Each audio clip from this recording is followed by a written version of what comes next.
नमस्कार दोस्तों, चंबल डायरी में आपका स्वागत है। अस्तित्व में सह-अस्तित्व और सह-अस्तित्व के बिना अस्तित्व संभव नहीं है। बचपन में हम सब ने पढ़ा ही है, छोटा अनार का बड़ा आम का, छोटी इमली की बड़ी ईख की, छोटा उल्लू का।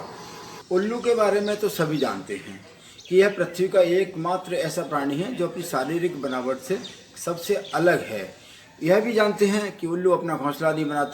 कुछ उल्लू पानी के करीब, कुछ पुराने खंडहर, कुछ पुराने पेड़ों पर रहते हैं। सवाल यह है कि उल्लू, जो शास्त्रों में माता लक्ष्मी का वाहन है, अपना घोंसला क्यों नहीं बनाता?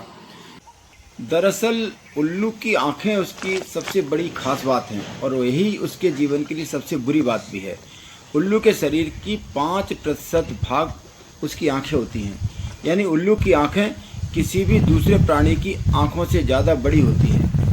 उल्लू की आँखों की दूसरी खास बात यह है कि उल्लू कभी पलक नहीं झपका पाता, ना ही वह अपनी आँखों को इधर उधर घुमा पाता है। उसकी आँखें ज़्यादातर स्थिर रहती हैं। यही कारण है कि उल्लू को दिन में दिखाई नहीं देता और उसकी आँखों के सामने प्रकाश छा जाता है और पूरी तरह से खुली आँखों के कारण ही उसका चेहरा बड़ा डरावना सा प्रतीत होता है। अपनी आँखों की इसी कमी के कारण उल्लू ऐसी जगह पर रहना पसंद करते हैं जहाँ उसे दिन के समय खतरा ना हो। खंडहर, पुराने पेड़ ऐसी ही जगह हैं। उल्लू को घोंसले में रहना पसंद है, परंतु अपना घोंसला नहीं बनाता, क्योंकि रात के समय घोंसला बनाया नहीं जा सकता और दिन के समय उल्लू घोंसला बनाने में सक्षम नहीं होता। इसलिए वह दूसरे पक्षियों के द्वारा खाली किए गए घोंसलों में रहने लगता है। हम यह जानने की कोशिश करते हैं कि उल्लू की आंखों में ऐसी क्या समस्या है कि जिसके कारण इसे दिन में दिखाई नहीं देता है। दरअसल आंख की जो रचना है, उसमें हम जो भी दृश्य देखते हैं वह लेंस के बाद में रेटिना पर उसका जो है प्रतिबिंब बनता है, उसकी फोटो जो है रेटिना पर बनती है। और रेटिना सामान्य रूप से 2 प्रकार की सेल्स को मिलकर के बनता है। एक होती कॉन सेल, दूसरी होती है रॉड सेल्स। कॉन सेल को जो शंकुआकार की होती हैं और रॉड सेल जो है एक शलाका के प्रकार की होती हैं।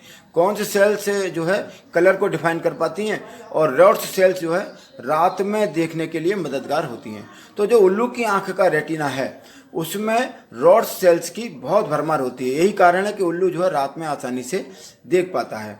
और इसी कारण से उसकी एक विशेषता और भी है कि वह 270 डिग्री पर पूरी गर्दन को घुमा लेता है। तो इसका मतलब यह है कि वो गर्दन को चारों तरफ घुमाता है और चारों ओर का वह आसानी से देख लेता है।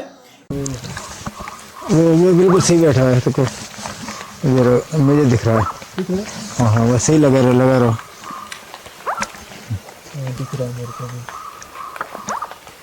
डबल लाइट में समझ जाती है। एक ही लाइट मार रहा, एक ही लाइट है, एक ही लाइट।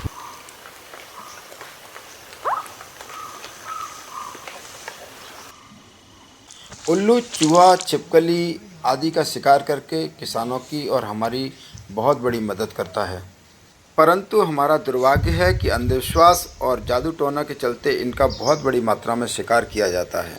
एक छोटा सा मिथक बहुत बड़ी संख्या में पक्षियों की जान ले लेता है और हमारे इकोसिस्टम को भी डिस्टर्ब करता है। नर्सरी क्लास में बचपन में हमने कविता पढ़ी थी, शाहबाद की गुड़िया के पाँव नहीं हैं, पाँव नहीं हैं, गुड़िया कैसे चलेगी, गुड़िया कैसे चलेगी, सारस के पाँव लगा के ऐसे चलेगी।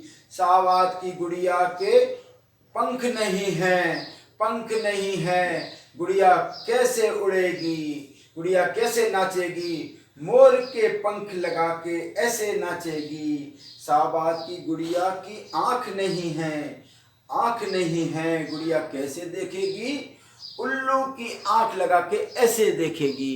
उल्लू, मोर, सारस हमारे जीवन का हिस्सा रहे हैं और जीवन का हिस्सा रहने भी चाहिए, क्योंकि मैं बार बार फिर से निवेदन भी करता हूँ, सह अस्तित्व में ही अस्तित्व है। हम सभी प्राणियों की रक्षा करने में सक्षम रहेंगे तो ही हमारी रक्षा हो सकेगी।